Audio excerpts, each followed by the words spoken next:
이제 식을 시작하도록 하겠습니다. 안녕하십니까? 반갑습니다. 안녕하세요. 네, 반갑습니다. 안녕하세요. 네, 반갑습니다. 안녕하세요. 반가워요. 안녕하세요. 네. 2021년 전남 평화통일희망학교 1차 캠프 진행을 맡은 전남도 학생교육원 운영과장 이종근입니다. 반갑습니다. 모두 손 한번 들어주세요. 네, 반가워요. 평화와 통일, 민주화, 인권 의식을 함양하기 위해 2021년 전남 평화통일희망학교에 참여한 학생 여러분과 선생님들을 뜨겁게 환영합니다. 반갑습니다. 오늘 1차 캠프는 비대면으로 진행되고 있는데 채팅창을 통해서도 서로 인사 나눠주시고 혹시 궁금한 내용이 있으면 채팅창을 통해서 글 올려주면 답변 드리도록 하겠습니다. 그러면 오늘 캠프에 참석하신 내빈을 소개해 드리겠습니다. 한 분 한 분 소개해 드릴 때마다 손을 흔들어 반갑게 맞이해 주시기 바랍니다. 먼저 전라남도 학생교육원 김성희 원장님 입장하셨습니다. 반갑습니다. 반갑습니다. 학생 여러분, 선생님들 반갑습니다. 네, 전남 평화통일희망학교 이계준 교장 선생님 입장하셨습니다. 네, 학생 여러분 반갑습니다. 반갑습니다. 네, 전남 평화통일희망학교 유재인 교감 선생님 입장하셨습니다. 교감 선생님 인사 나눠주세요. 반갑습니다. 환영합니다. 네, 반갑습니다. 전남 평화통일희망학교 지도교사 14분 선생님 입장하셨습니다. 14분 선생님께서는 손 한번 흔들어 주시기 바랍니다. 반갑습니다. 다음은 45명의 참가 학생 입장했습니다. 참가 학생 모두 손을 흔들어 상호간에 인사 나눠주기 바랍니다. 반가워요. 지금 참가 학생 명단이 화면에 공유되고 있는데 학생들은 자신의 반과 담임 선생님을 확인해 주기 바랍니다. 자, 1기 1반은 최현수 선생님이 맡아주시겠습니다. 1기 2반은 윤찬일 선생님, 1기 3반은 주경남 선생님, 1기 4반은 윤재학 선생님, 1기 5반은 송병주 선생님, 1기 6반은 박인호 선생님, 1기 7반은 박종걸 선생님, 2기의 8반은 박수경 선생님, 9반은 이동진 선생님, 10반은 양진규 선생님, 11반은 최지영 선생님, 12반은 김영조 선생님이 맡아주시겠습니다. 1기 1반부터 7반까지는 10월 27일 수요일에 현장 체험학습이 이루어지고 2기 8반부터 12반까지는 10월 29일 금요일에 현장 체험학습이 있습니다. 학생들은 해당하는 날짜에 탑승 장소 또는 순천 팔마체육관으로 정해진 시간에 늦지 않게 도착하시기 바랍니다. 아셨죠? 다음은 전라남도 교육청 장서궁 교육감님께서 여러분을 환영하는 마음으로 영상으로 인사 말씀을 전해왔습니다. 함께 시청하겠습니다. 학생 여러분 반갑습니다. 전라남도 교육감 장서궁입니다. 코로나19가 우리의 일상을 참 많이 바꾸어 놓았습니다. 여러분들이 참가하고 있는 전남 평화통일희망학교도 마찬가지입니다. 원래 계획대로 하면 해외도 가고 제주도도 탐방할 텐데 축소해서 여수 순천 11구 유적지 현장 체험만 하게 되었습니다. 참 많이 아쉽게 생각합니다. 여러분들은 전남 도내 중학교 3학년 학생들 중에서 선발된 48명의 대표 학생들입니다. 올바른 역사의식과 평화통일 의지를 갖춘 대단한 인재들이라고 생각합니다. 이제 여러분들은 27일과 29일 두 팀으로 나누어 여수 순천 지역의 11구 유적지 현장을 탐방하게 됩니다. 여러분들은 이미 현기영 선생의 순이 삼천을 읽었고 독서 토론을 통해서 공부도 많이 해서 잘 알고 있을 것입니다. 여순 사건은 당시 희생자만 해도 만여 명이 넘는 현대사의 비극적인 사건입니다. 우리가 역사를 기억하고 공부하는 것은 그 역사에서 행한 잘못을 반복하지 않는 동시에 역사를 통해 이룩한 성취를 더욱 발전시키기 위해서입니다. 따라서 전남 평화통일 희망학교 활동을 통해 73년 전 여수 순천에서 일어났던 역사의 흔적과 아픔을 살펴보고 여러분의 역사의식을 바로 세우고 희망찬 미래를 꿈꾸는 특별한 계기가 되기를 기대합니다. 다시 한번 전남 평화통일 희망학교에 참여한 학생 여러분에게 고마움을 전하고 특별히 우리 학생들을 잘 지도해 주신 여러 선생님들께도 존경과 감사의 말씀을 전합니다. 감사합니다. 네, 전남 평화통일 희망학교 활동을 통해 여러분의 역사의식을 바로 세우고 희망찬 미래를 꿈꾸는 특별한 계기가 되기를 기대한다는 교육감님의 인사 말씀이 있었습니다. 감사합니다, 교육감님. 이어서 전남 평화통일 희망학교 이계준 교장 선생님의 인사 말씀이 있겠습니다. 참가 학생 모두 손을 흔들어 교장 선생님과 인사 나눠주시기 바랍니다.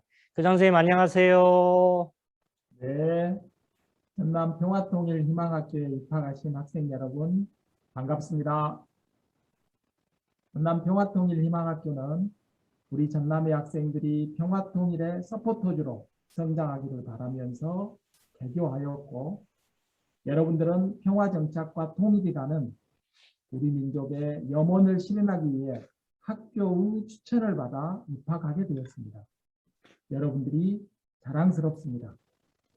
통일과 관련해서 사람들이 가장 많이 던지는 질문은 두 가지입니다. 하나는 통일은 언제 이루어질 것인가? 또 하나는 통일을 꼭 해야만 하는가? 하는 것 두 가지입니다. 간단한 질문이지만 답을 말하기가 쉽지 않지요. 그런데 통일이 언제쯤 될지 답하기 어려운 더 근본적인 이유는 통일에 관한 개념이 사람들마다 다르기 때문입니다. 어떤 사람들은 남북한이 서로 자유롭게 왕래할 수 있는 여건만 되어도 좋겠다는 의미로 상호 방문과 개방을 통일로 생각합니다. 어떤 사람은 남과 북이 하나의 체제로 합해지는 통일국가로서 정치적 지도자를 선출해야 통일이 되는 것으로 보는 사람도 있습니다. 통일을 계기로 경제적 성장을 기대하는 사람은 정치적 통일은 어렵다고 보고 경제적으로 교류하면서 통합을 지향해 나가는 일은 가능하다고 생각합니다. 그렇기 때문에 통일은 이례적인 사건이 아니라 정치, 경제, 사회, 문화적인 여러 영역에서 남북 통합의 긴 과정으로 볼 수 있습니다. 이런 긴 과정 속에서 여러분들이 통일 코리아를 꿈꾸며 평화시대를 열어갈 민주시민으로 성장해 나가기를 희망합니다. 그러기 위해서는 우리는 통일에 대한 긍정적 인식과 평화의식을 함양해야 합니다. 평화와 통일의 시대를 주도할 전남의 인재로 성장해 나가야 합니다. 비록 우리 코로나 상황으로 인하여 우리가 계획했던 평화통일 캠프 등을 제대로 체험하지 못하지만 이번 여수와 순천 지역의 탐방활동으로 올바른 역사의식을 지니고 평화를 지켜나가기 위한 노력을 일상생활에서 실천해 나갔으면 좋겠습니다. 평화를 원하면 평화를 준비하라는 말을 새기면서 전남평화통일희망학교 학생 여러분들이 남북 간의 분단의 원인에 대한 이해와 평화통일의 의지를 굳건히 다지면서 인간 존중과 세계평화 그리고 사회참여 그리고 공정과 정의의 가치를 삶 속에서 잘 추구해 나갔으면 좋겠습니다. 참여해 주신 여러 학생들 반갑고 환영합니다. 감사합니다.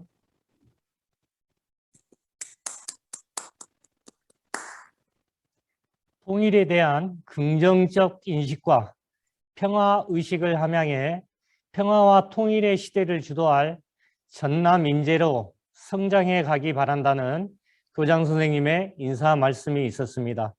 모두 감사의 표시로 다시 한번 손을 흔들어 주시기 바랍니다. 감사합니다, 교장 선생님.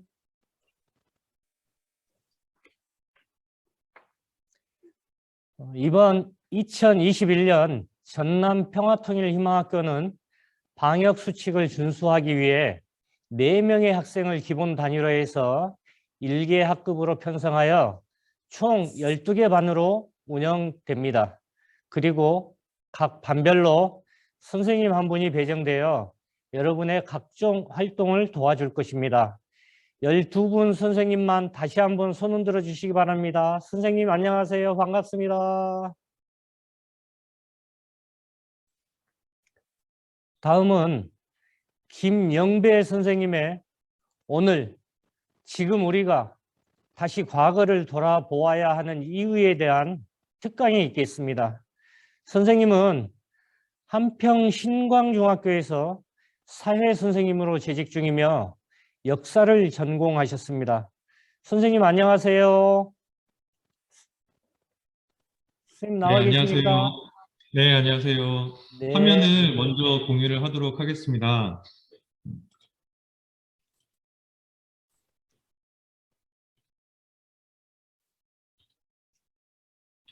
자, 우리 학생들 화면, 선생님 목소리가 잘 들리나요? 손으로 잘 들리면 동그라미 표시를 해주세요.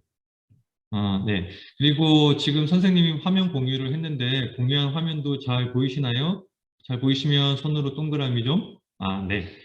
자, 그러면 선생님은 조금 전에 소개해 주신 것처럼 한평에 있는 신광중학교에서 근무를 하고 있고요. 그리고 오늘은 통일에 대해서 그리고 여러분들이 현장 체험 학습을 가기 전에 간단한 사전 배경 지식을 전해 드리려고 합니다. 선생님한테 주어진 시간이 그렇게 많지 않은 것 같아요. 그래서 짧은 시간 동안 부지런히 한번 달려가 보도록 하겠습니다. 오늘 이야기는 10이라고 하는 숫자로 시작을 해보려고 합니다. 10은 전 세계 국가들 중에서 우리나라의 순위를 얘기하고 있는 숫자예요. 2020년 기준으로 무엇인가가 10위를 차지했네요. 그리고 이 순위는 이렇게 영어로 표현하는 이 순위고 보통은 너무 길어서 약자를 씁니다. GDP 순위예요. 국내 총생산이라고 하는 지표네요. 그래서 한 나라의 경제 지표를 나타내는 지표는 굉장히 많은 것들이 있는데 그중에서 가장 대표적으로 쓰이는 지표가 GDP 국내 총생산입니다. 그래서 2020년을 기준으로 우리나라의 국내 총생산이 10위를 기록을 했고요. 그렇다는 이야기는 호주가 우리나라보다 영토가 한 80배 정도 넓은 것 같아요. 그리고 러시아는 아마 한 170배 정도 넓다고 하거든요. 그런데 그 호주에서 생산되는 경제적인 총량, 러시아의 그 광대한 영토에서 생산되는 경제적인 총량보다 우리나라에서 생산되는 경제 총량이 더 많다는 것을 의미합니다. 사실은 굉장한 수치라고 할 수 있어요. 자, 그리고 국민 총소득의 추이를 선생님이 가지고 왔는데요. 단지 우리나라 순위만 이렇게 추이만 쭉 보여주면 그냥 이렇게 막연히 올라가고 있구나라고 여러분들이 큰 감흥 없이 생각할 것 같아서 우리 아시아의 다른 국가들과도 좀 비교를 해봤어요. 밑에 보면 여기에 태국, 말레이시아, 인도, 인도네시아, 필리핀 이렇게 있네요. 그래서 1960년대 이전 1950년대까지 가게 되면 이 시기는 우리나라가 최빈국이라고 하는 세계에서 가장 못 사는 나라 중에 하나였습니다. 그리고 1950년대에서 60년대까지만 하더라도 다른 동남아시아 국가들보다 경제적으로 더 어려운 국가였어요. 그런데 1960년대를 지나면서 경제 성장이 급속도로 이루어지기 시작을 했고, 그리고 오늘날은 굉장히 높은 수준의 경제 성장을 이뤄내고 있다는 것을 우리 지금 확인할 수 있네요. 그래서 지금 여러분들이 보는 사진은 100년 전의 모습이에요. 여기는 우리나라 국보 1호죠. 숭례문, 보통 남대문이라고 많이 부르는 국보 1호의 모습이고, 여기는 당시 한양에서 제1번화가를 지금 찍은 사진이에요. 바로 뒤에 경복궁이 있고 경복궁 앞에 6조 거리를 찍은 사진입니다. 그런데 불과 100년 만에 이런 모습으로 바뀌었습니다. 똑같은 위치에서 거의 똑같은 위치에서 찍은 사진이네요. 그래서 이런 모습으로, 그리고 6조 거리는 이런 모습으로 바뀌었네요. 경복궁이 여기에 있고, 오늘날 이 6조 거리는 광화문이라고 부르는 우리나라의 중심적인 거리이죠. 그래서 이렇게, 그런데 선생님이 100년 전의 사진을 보여주면 여러분들한테 혹시 너무 오래전 일이 아닐까? 라고 생각을 할 것 같아서 사진을 한 장 더 가져왔습니다. 이 사진은 한 50년, 60년 전쯤의 사진이고요. 지금 이 지역은 우리나라에서 가장 부유하다고 평가받는 지역이 됐습니다. 그리고 50년, 60년이 지른 시간이 흐른 시점에 지금은 이런 모습이 이렇게 돼 있네요. 한강 이남 지역이라고 해서 강남이라고 부르는 지역입니다.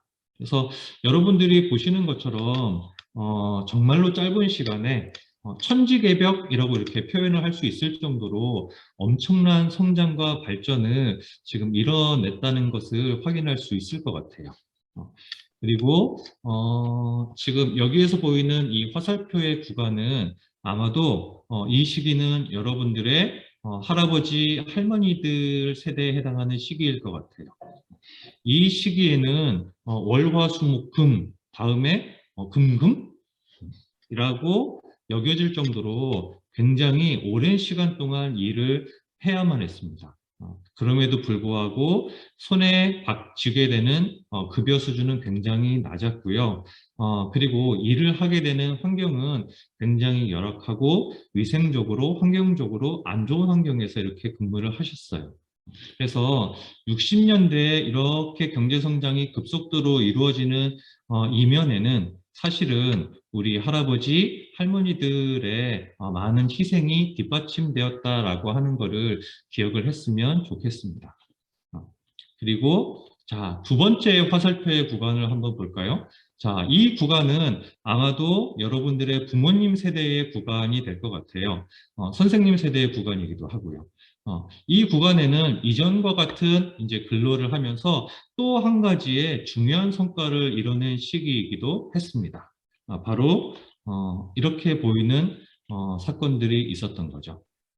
바로 여러분들이 보시는 사진은 부당한 권력이었던 군사 독재로부터 민주주의를 쟁취하기 위한, 정말로 국민이 주인인 나라를 만들기 위해서 많은 피를 흘렸던 사건들이에요. 그래서 가장 대표적으로 1980년에 있었던 5.18 광주 민주화 운동이라든지, 그리고 1987년에 있었던 전국에서 수백만 명이 민주화를 부르짖었던 6월의 민주항쟁과 같은 이런 것들을 통해서 끝끝내 우리나라는 정치적으로 민주화도 이루어냈습니다. 그래서 지난 5월이었던가요?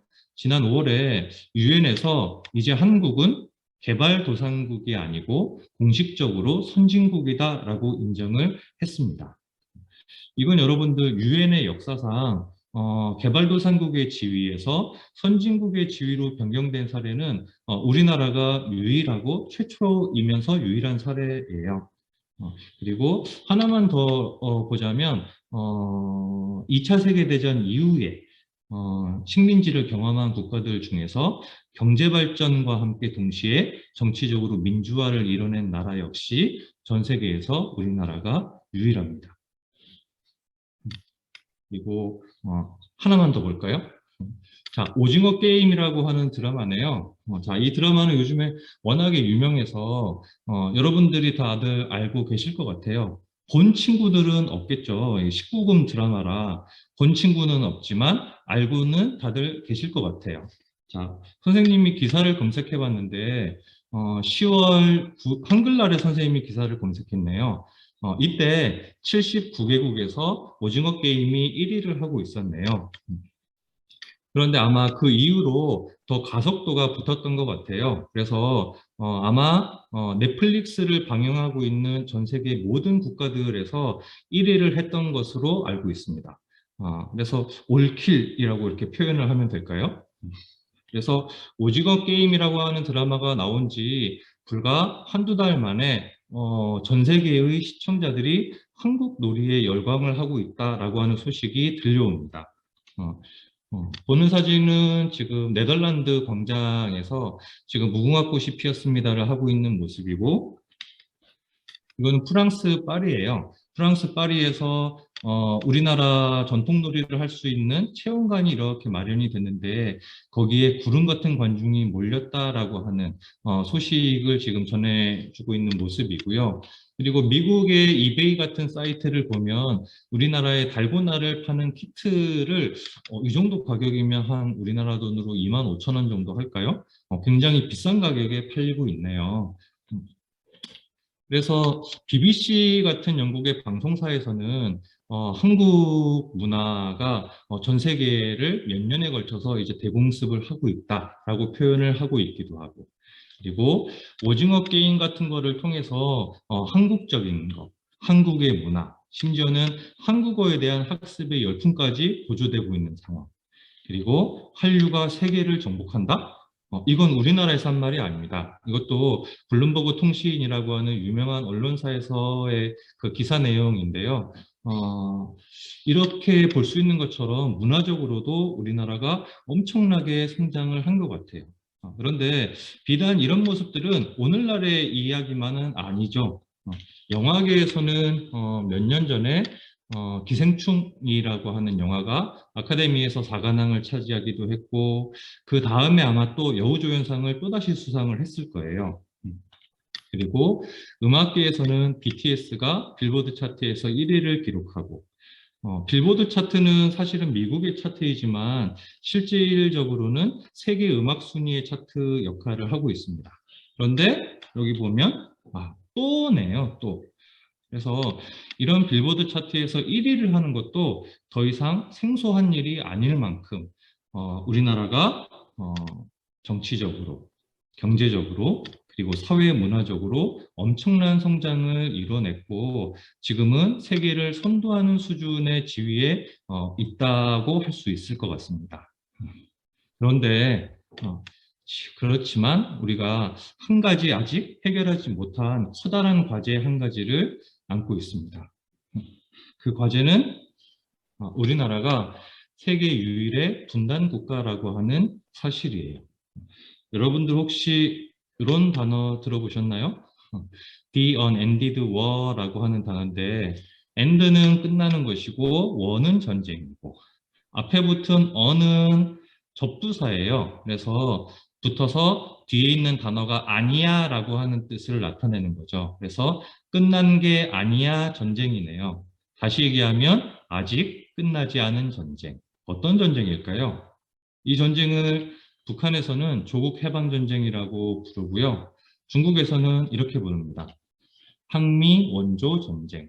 이 뜻은 미국에 대항해서 조선을 원조한, 조선을 도와준 전쟁이라고 하는 뜻이네요. 일본에서는 조선전쟁이라고 부릅니다.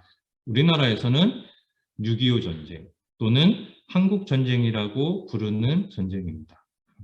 그러면 왜 우리나라가 이렇게 세계 유일의 분단 국가가 되었는지, 그리고 왜 민족 간에 이런 전쟁을 겪어야만 했는지에 대해서 살펴보기 위해서는 잠깐 시점을 1945년 8월 15일로 돌아가 볼 필요가 있을 것 같아요. 8월 15일은 오늘날 광복절이죠. 그리고 1945년 8월 15일은 우리나라가 해방된 날입니다.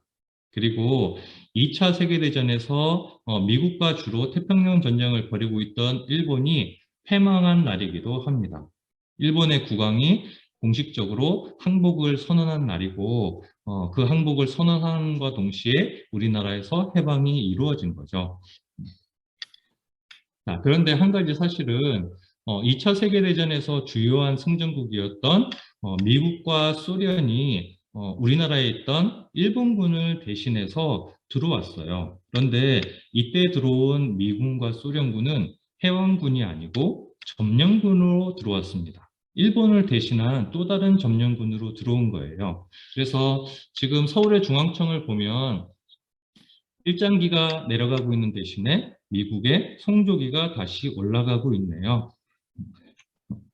자, 그리고 미국과 소련은 한반도를 한 절반 정도씩 나눠서 일단 분할해서 점령을 하자라고 합의를 보았고 지도를 쭉 세계 지도를 펼쳐놓고 봤어요. 어느 정도가 한반도의 중간 지점인 선일까라고 봤더니 북위 38도가 한반도의 중간 정도가 됐다라고 보여졌어요. 그래서 38도 선이라고 하는 선을 임의로 쭉 그어놓고 남쪽은 미군이, 북쪽은 소련군이 일단 점령해서 통치하는 형태가 이어졌습니다.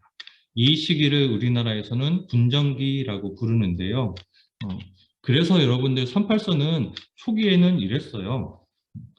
초기에 38선을 그리고 있는 모습이고 38도 선을 기준으로 그냥 임의로 쭉 그은 선이었기 때문에 어느 날 자고 일어나 봤더니 같은 마을에서 윗집은 갑자기 북한이 되어버렸고 아랫집은 남한이 되어버렸던 거예요.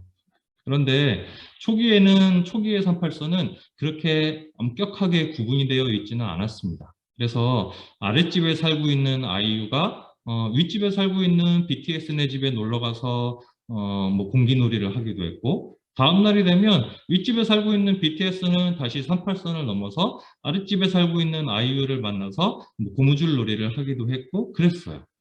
그런데 미국과 소련의 대립이 점차 심해지면서 여기에 총을 든 군인들이 서게 되고 이 38선은 이제는 서로 간에 오갈 수 없는 분단의 선으로 점점 고착화되기 시작을 했습니다. 자, 그리고 제주도 4.3과 여순 11군에요. 자, 이걸 이해하기 위해서 선생님이 1945년 8월 15일 해방부터 한국 전쟁이 발발할 때까지의 주요 사건들을 쭉 적어봤는데요. 이것들을 다 살펴볼 시간은 없을 것 같아요. 핵심은 미국과 소련의 대립이 점점 심해지면서 남과 북이 정말로 분단되는 거 아니야? 라고 하는 분단의 조짐이 현실화될 상황이 전개가 됐습니다. 그리고 이런 상황 속에서 우리 민족은 분단을 막고자 하는 노력들을 기울였어요. 특히 김구 선생님 같은 경우는 남한에서 단독 정부가 세워진다는 이야기는 북한에서도 단독 정부가 세워진다는 이야기고 그 이야기는 곧 정말로 우리나라가 남과 북으로 나뉘어져서 분단이 된다는 것을 의미하는 것이었거든요. 그래서 단독 정부를 세우는데 협력하지 않겠다라고 하면서 38도선을 직접 넘어가서 평양에 가서 김일성을 만났습니다. 남북협상이라고 하는데요. 젊었을 시절의 김일성의 모습이고요. 지금 북한의 지도자인 김정은의 할아버지네요. 어떻게 이렇게 보면 좀 얼굴이 닮아 보이나요? 자, 그런데 반면에 이승만 우리나라 초대 대통령이죠. 같은 경우는 남한만이라도 임시정부를 조직을 해야 된다라고 주장을 했습니다. 그래서 제주도 4.3과 여순의 11군은 이런 상황을 배경으로 해서 일어나는 사건이에요. 기본적으로 남한에서 단독 정부가 수립된다는 이야기는 정말로 남과 북이 분단된다는 것을 의미한 것이고 제주도 4.3은 남한에서 단독 정부가 수립되는 것을 반대한, 다시 얘기하면 분단을 막으려고 했던 움직임이었습니다. 그런데 그런 움직임에 대해서 우리나라의 정부, 군과 경찰이 제주도민들을 토벌하고 학살한 사건을 이야기합니다. 그리고 여순 11군은 여수와 순천에 있는 군부대에 제주도로 출동하라는 명령이 내려졌어요. 그 이야기는 여수 순천의 군대가 제주도로 가서 제주도민들을 토벌 학살하라는 이야기였거든요. 그래서 우리는 선량한 제주도민을 이렇게 죽이고 학살할 수 없다라고 명령을 거부하면서 또다시 또 다른 형태로 일어난 학살 사건을 이야기합니다. 우리나라 현대사에서 사실은 어두운 부분의 역사예요. 보다 자세한 내용은 여러분들이 직접 현장에 가서 내용을 자세히 들을 것 같고요. 한 가지만 선생님이 더 얘기하면 제주도 4.3은 오늘날 제주도 4.3 사건이라고도 이야기를 하고 제주도 4.3 항쟁이라고도 이야기합니다. 여순 11구는 예전에는 여순 반란 사건 이렇게 얘기를 했어요. 그랬다가 최근에는 여순 사건 또는 여순 항쟁 이렇게 부르기도 합니다. 이렇게 제주도 4.3과 여순 11구를 부르는 이야기가 다른 칭하는 용어가 다른 까닭은 사실은 아직도 제주도 4.3과 여순 11구가 정확하게 제대로 된 역사적인 평가를 받고 있지 못하다는 사실이기도 하네요. 이 부분은 넘어가도록 하고, 자, 그래서 종국에는 우리나라가 남과 북으로, 남쪽에는 대한민국, 북쪽에는 북한, 조선민주주의 인민공화국이 수립이 되었고, 이내 6.25 전쟁으로 이어졌습니다. 우리 민족 현대사의 가장 큰 비극적인 사건이었고요. 그리고 이런 비극적인 사건은 오늘날 여전히 끝나지 않은 전쟁이 되었습니다. 여러분 보시고 있는 게 군사분계선이고 보통 휴전선이라고 부르죠. 이렇게 부르는 휴전선이 여전히 한반도의 허리를 가로지르고 있는 상태가 이어지고 있습니다. 그리고 이 상황은 6.25 전쟁은 끝난 전쟁이 아니네요. 휴전인 거죠. 잠깐 쉬고 있을 뿐이. 그래서 서로 남과 북이 총을 겨루는 대치 상태가 계속되고 있는 상황인 것입니다. 자, 그래서 지난달에 있었던 유엔 총회에서 우리나라 문재인 대통령이 이제 참석을 했고 여기에서 이런 말씀을 하셨어요. 이제 한반도에서 이제 전쟁은 정말로 종식되어야 한다. 종전되어야 한다라고 이야기를 하셨습니다. 그리고 이 이야기를 하면서 동시에 자, 종전선언을 할 수 있도록 주변 국가들이 힘을 모아달라라고 이렇게 또 이야기를 했습니다. 자, 종전으로 가기 위해서 자, 우리 남한이 북한의 손을 내밀어서 자, 이제 우리 그만 싸웁시다. 이제 우리 화해할까요? 하고 손을 내밀고 북한에서는 그럽시다 라고 해서 손을 맞잡으면 참 좋을 것 같아요. 그런데 여러분 우리나라가 분단이 되고 6.25 전쟁이 일어나는 과정을 살펴봤잖아요. 미국과 소련의 대립이라고 하는 사실은 국제적인 상황이 그 이면에 있었던 것처럼 6.25 전쟁을 끝내는 과정 역시 사실은 주변 국가의 이해와 협력이 절대적으로 필요합니다. 특히 주변 국가들 중에서도 중국이나 일본이나 그리고 러시아 그리고 미국 이런 나라들의 이해와 협력이 필요한 상황이에요. 그런데 이들 국가들 중에 일부는 통일된 이후의 한국, 정말로 강력해질 한국의 등장을 두려워하고 꺼리는 국가도 일부 있습니다. 그래서 지금은 어떻게 하면 이들 국가들을 설득을 하고 이들의 이해를 얻어내고 협력을 어떻게 끌어낼 것인가 라고 하는 게 사실은 외교적으로 굉장히 어려운 과제에 놓여 있는 상황입니다. 자, 그리고 역사에서 길을 찾기 위해서 선생님이 준비한 이 부분은 시간 관계상 좀 넘어가도록 하겠습니다. 자, 그래서 이제 끝나지 않은 이 전쟁을 끝내고 이제 통일로 가는 과정에서 자, 이 과업을 여러분들의 부모님 세대 그리고 선생님 세대에서 이뤄낼 수 있었으면 정말로 좋겠습니다. 자, 이제 마지막 슬라이드네요.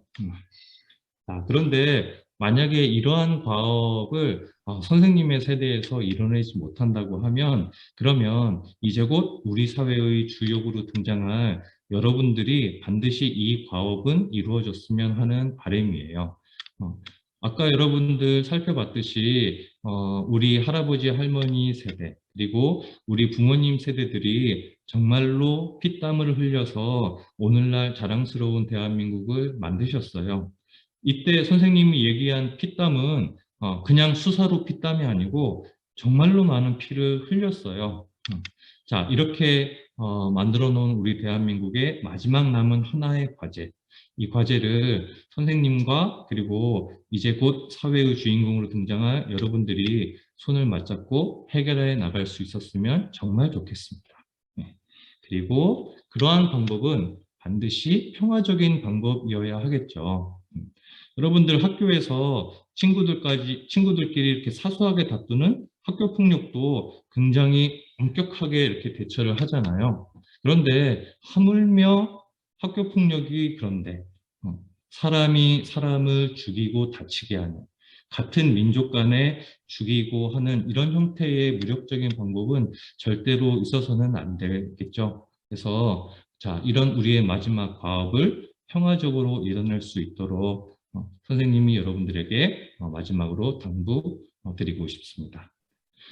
선생님 특강은 오늘 이 정도에서 마치도록 하고요. 여러분들 눈빛을 보니까 사실은 선생님이 몇 가지 것들을 더 이야기를 하고 싶어요. 그런데 그런 마음은 선생님이 좀 아쉬움으로 남기고 다음 기회가 있으면 또 이야기할 수 있는 기회가 주어지기를 바라겠습니다. 네. 여러분들 곧 있을 체험학습 안전하게 다녀오시고 생생한 역사의 현장에서 많은 것들을 보고 느끼고 생각할 수 있는 시간이 되었으면 좋겠습니다. 자, 선생님은 여기에서 마치겠습니다. 네, 감사합니다.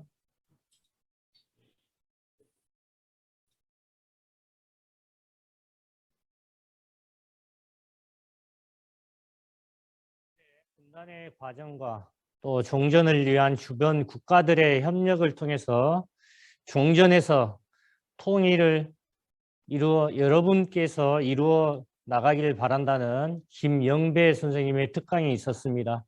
김영배 선생님께 다시 한번 감사의 말씀드립니다. 인사드립니다. 손 들어주세요. 감사합니다, 선생님.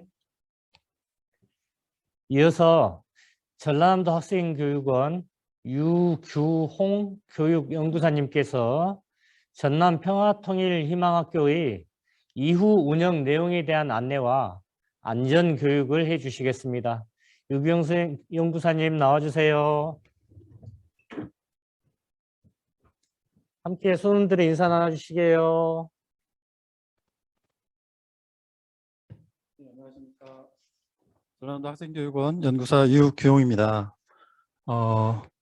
이번에 체험학습이 있는데요. 이 체험학습 동안 안전한 체험학습이 될 수 있도록 여러분께 유의사항 몇 가지 안내해 드리겠습니다.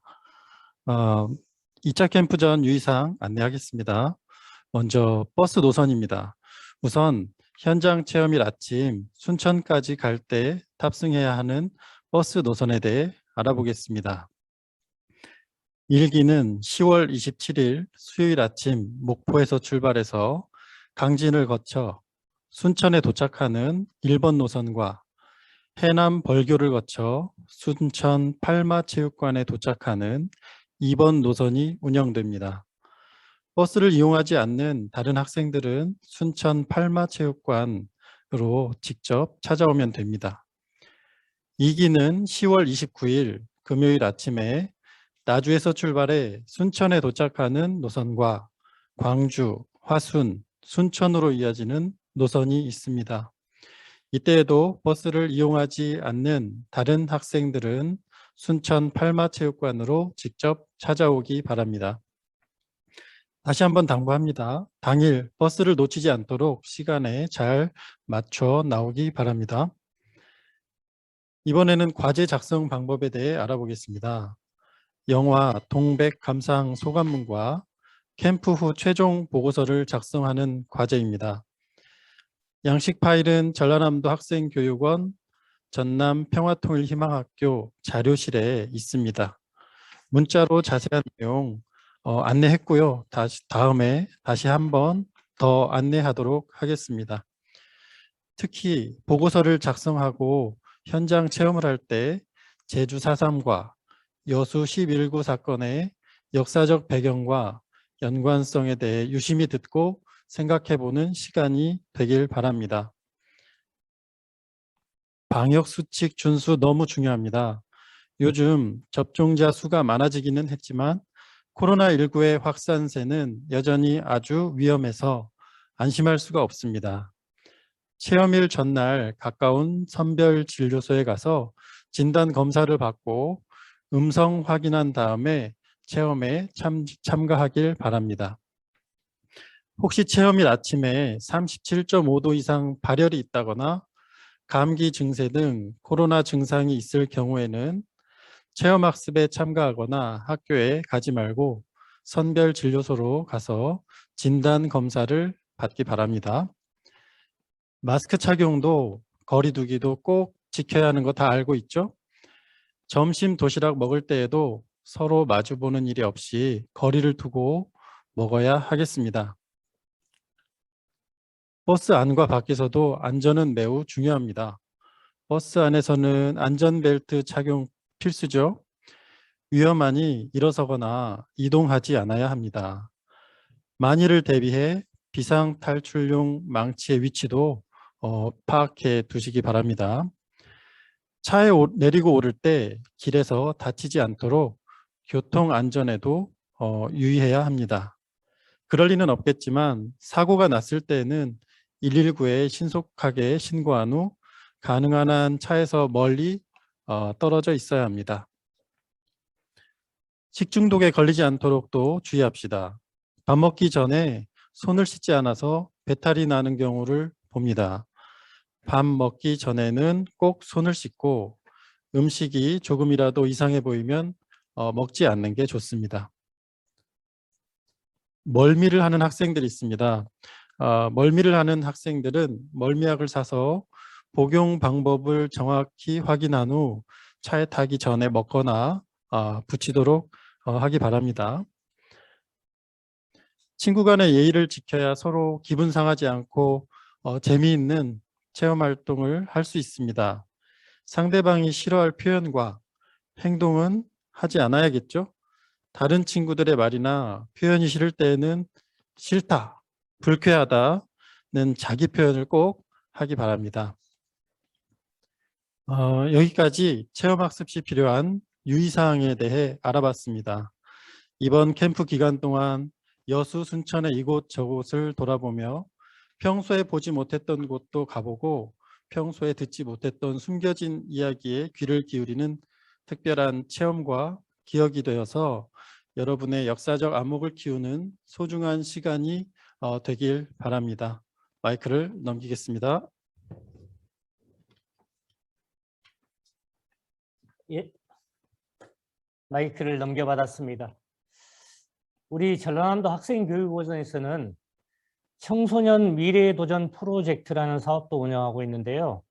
오늘 끝 순서로 청소년 미래의 도전 프로젝트 역사를 쓰는 연주가 팀의 여순 항쟁의 역사를 기억하고 함께 나누기 위한 우쿨렐레 연주를 시청하겠습니다.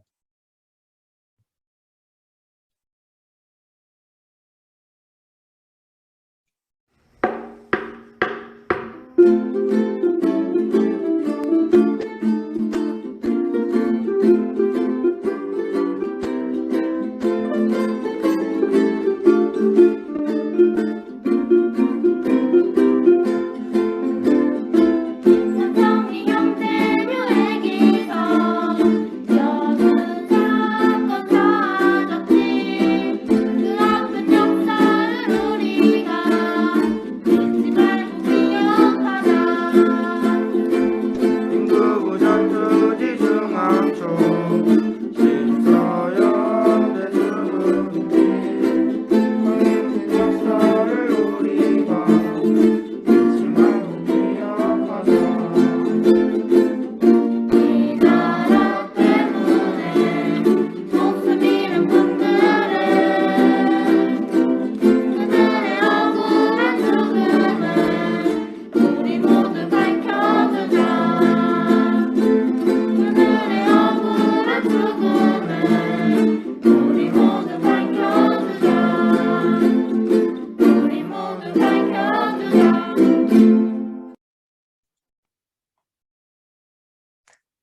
이상으로 2021년 전남 평화통일희망학교 1차 캠프를 모두 마치겠습니다. 27일과 29일에 여수 순천 현장 체험에서 다시 만나겠습니다. 모두 수고하셨습니다. 수고하셨습니다. 수고하셨습니다. 감사합니다. 감사합니다. 자, 학생 여러분, 수고하셨습니다. 네, 수고 많으셨습니다. 수고하셨습니다. 네, 감사합니다. 감사합니다. 원장님 끝으로 혹시 뭐 당부 말씀 부탁드릴까요?